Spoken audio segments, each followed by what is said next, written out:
Ну что, друзья, я всех приветствую. Вот и подошла к очереди вторая серия по сборке моего гидроцикла на двигателе SR20. Исходя из прошлой серии, двигатель у нас уже готов к установке. Все там приготовлено. Остается его только опустить вниз, выставить по плоскостям на подушках, выставить зазор на муфте, чтобы все было четенько, все протянуть и начать делать его обвязку. Коллектора определиться уже, как и где окончательно будет стоять турбина. Потом приступим к электрике. Электрика, наверное, будет достаточно интересный момент, но, скорее всего я не смогу вам показать, рассказать так, что-то где-то постараюсь подснять какие-то определенные точные моменты, но досконально все объяснить, к сожалению, не получится.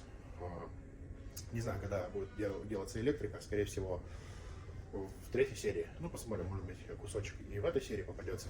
Ну, не знаю, пока основная задача собрать по механической части. Все обвязать, все выставить, чтобы двигатель уже был готов к первому запуску. Приступаем.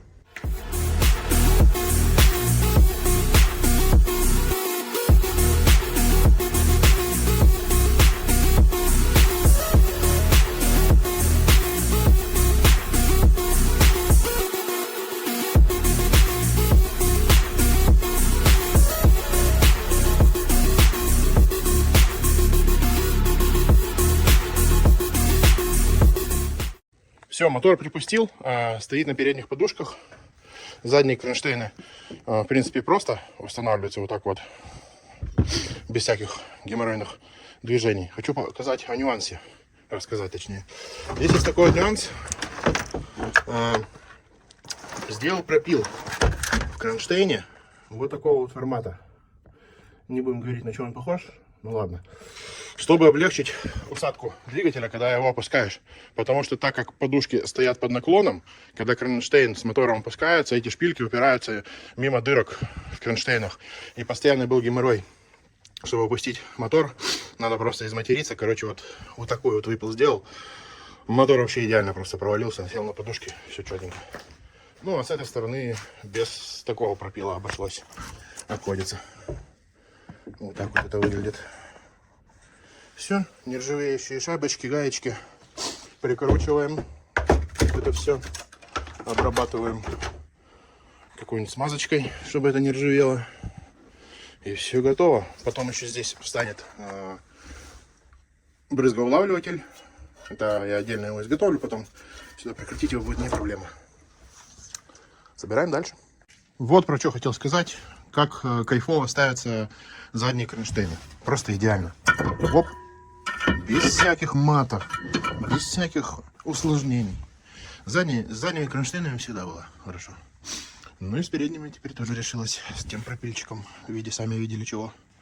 Так, я еще сейчас выяснил для себя, что кронштейны 2 ВД блока и 4 ВД блока абсолютно одинаковые, кроме заднего правого кронштейна, который находится возле стартера. Сам кронштейн такой же, но не совпадает. Не совпадает одно отверстие. Решается вот таким вот образом. Просто сверлится новое, где надо. И все. Все подходит. 2 ВД, 4 ВД. Потому что, напомню, я вот эти кронштейны делал под SR20VE. Они стояли на SR20VE. Соответственно, SR20VE, он 2 ВД блок. Просто я до этого с 4 ВД блоками не сталкивался в гидроцикле. А еще, наверное, беда каждого сервиса. На беспорядок не обращайте внимания, это в процессе сборки гидроцикла. Беда каждого сервиса, когда ты захочешь найти себе нужную гайку, ты ее не найдешь. Несмотря на то, что куча ведер с этими гайками, болтами, винтами и так далее. Когда тебе нужно что-то именно конкретное, ты это просто нереально здесь найти. Тут есть все. Вот закон подлости. Здесь есть все, кроме того, что тебе нужно. Так, ладно. Будем решать вопрос по-другому. Любимый магазин сваперов.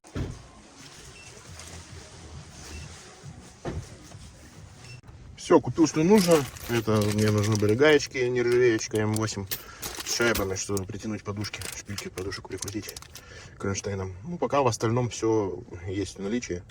Короче, вот. Все, двигатель полностью выставлен как полагается, по всем плоскостям. Муфта. Самое главное, зазор на муфте. Здесь вот где-то миллиметра 1,5-2 между коронками, и обязательно должен быть свободный ход. Это самое главное, чтобы она была не зажата. Если она будет зажата, это будет беда. Будет очень большая нагрузка на этот узел, будет в дальнейшем проблема. Так, сейчас занимаюсь масляной станцией. Тут я помыл, почистил и приготовил ее к установке вот такой вот проставки. Эта проставка у нас под маслокулер, под масляный теплообменник, который с водяной рубашкой, водой, который охлаждается, чтобы охлаждать масло. Потому что турбомотор, здесь будет очень сильно греться масло. Собственно, о чем говорить-то, я на атмосферной версии это всегда ставил вот такой вот вынос. Сейчас пока нет этого самого теплообменника, еще не купил. Ну, сама суть. Сейчас эту станцию можно будет ставить на мотор, сейчас буду ее прикручивать. Здесь почему готовить ее надо? Здесь нужно вот такой вот носик, там без резьбы где-то сантиметр, нужно его обрезать, потому что когда проставку начинаешь прикручивать, она попросту не закроет. Она закручивается до конца, но из-за того, что вот этот момент здесь упирается, вон там вот, она просто не притягивает проставку, поэтому здесь нужно вот этот носик подукоротить. Ну и, соответственно, от пыли, от опилок этих алюминиевых все продуть, промыть хорошенечко. Все, ставим сейчас в гидроцикл. Точнее, на мотор прикручиваем. Ну все, станция на месте. Вот она стоит. Потом будет теплообменник мастыриться сюда. Крепиться он где-то будет здесь спереди, стоять. Там охлаждение трубками и так далее. Так, что, следующая задача. Начать варить коллектора. Аргон у меня закончился, газ. Сейчас в понедельник съезжу. Куплю и на этой неделе уже начинаю варить. Ну а сейчас настал момент подумать немного о впуске. Как же это реализовать? Пока что кручу-верчу, ничего понять не могу. Это часть впуска штатного SR20 Вт. Тут вот эта топливная рейка с ДЭТ-мотора, по-моему, она. Не знаю, пригодится она или нет. Это Subaru форсунки 550. Сейчас надо понять, как, что, где. Здесь мы его будем обрезать, чтобы в дальнейшем сюда приварить трубу и спроектировать впуск полностью под гидроцикл. Это у нас электродроссель от GR мотора, кажись, будет. Это родная штука с гидроцикла. Родной мотор тоже идет на электродросселе. Здесь вот такой датчик. Сюда трос с курка. И он с этого датчика считывает положение курка. И, соответственно, ваш электродроссель работает. Ну, ямаховский этот датчик, скорее всего, мы не задействуем. Здесь будет от тойотовской педали датчик. Это отдельно мы сконструируем этот момент. Про это сейчас. Короче, думаю, как сделать. Пока что-то идей никаких в голову не приходит. Сейчас снимаю форсунки, буду все примерять, прикидывать. И там будем посмотреть. Ну, в общем, дела такие. Форсунки снял. Сам фланец уже накинул, подпримерил. Как видим, из родного здесь не растет ничего. Ну, это да ладно, когда это что-то похоже на родное здесь. Это не про нас. Суть такая. Коллектор будет из вот такой трубы алюминиевой. Это 76-я, кажется, 80-я. Ну, почти 76. То есть здесь сейчас отпиливаем где надо. И, короче, труба будет привариваться кранером. В общем, делаем. С форсунками еще до конца не определился, какая рейка будет. Либо родную рейку топливную оставляем, либо же вон ту тюнину. Но почему-то, мне кажется, скорее всего, будет тюнина. Потому что она как-то более компактно и красиво сидит. Ну, да, посмотрим. Ну все, я молясь подобрезал как надо. Так. Картина уже вырисовывается. Впускной коллектор гидроцикла на автомобильном моторе. Ну все, это черновой набросок. Скоро сварка, допилка. Еще нужно будет изготовить флянец под электродроссель. Короче, занимаемся.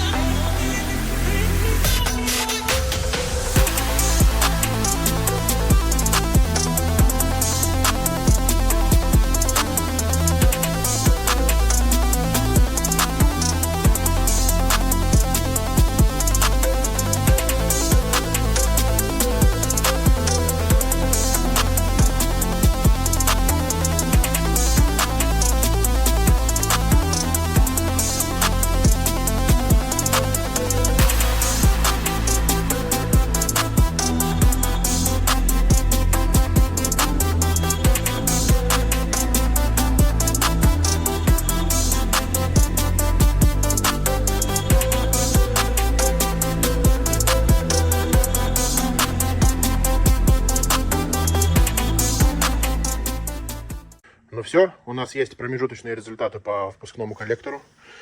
К фланцу, кранерам мы его приварили. Просто пока прикинута рейка. Следующим этапом у нас полная обвязка всех мелочей, что здесь будут нужны. Это нужно будет расположить мап-сенсор. Тут под вакуум некоторые моменты трубочки. Самое главное отрезать, изготовить флянец под дроссельную заслонку. Соответственно, приварить еще флянец под дроссельную заслонку. Тут отверстие заварить. Ну, все помыть, почистить, привести все в божеский вид. Таким оно не будет некрасивым. Так же, как и клапанная крышка, это уже потом отдельная тема, так сказать, про эстетику. В общем, работаем, варим, режем, пилим. Так, ну что, это очередной этап в сварке коллекторов. Сегодня будем доваривать впускной коллектор. У него все деталечки готовы, все вот эти вакуумные проставочки, всякие заглушечки. Самое главное, готов флянец под дроссельную заслонку. Я его вырезал сам, нарезал, просверлил, нарезал резьбу.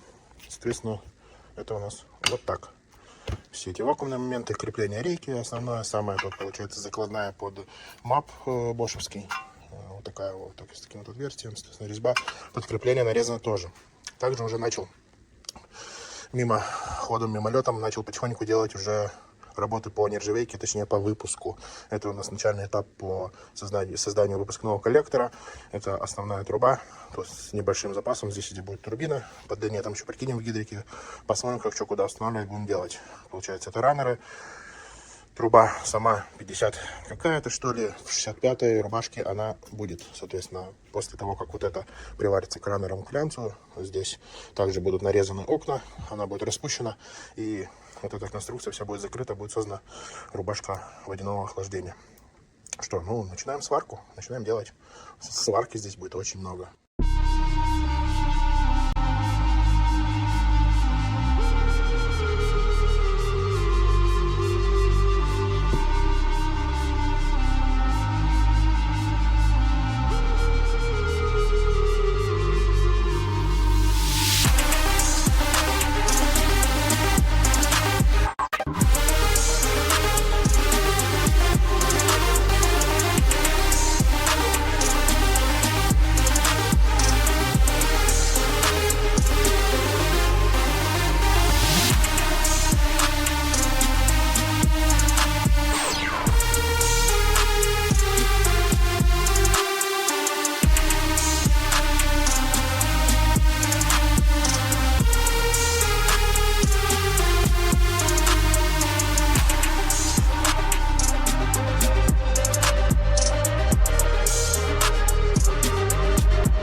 Кстати, есть такой нюансик, связанный с датчиком детонации.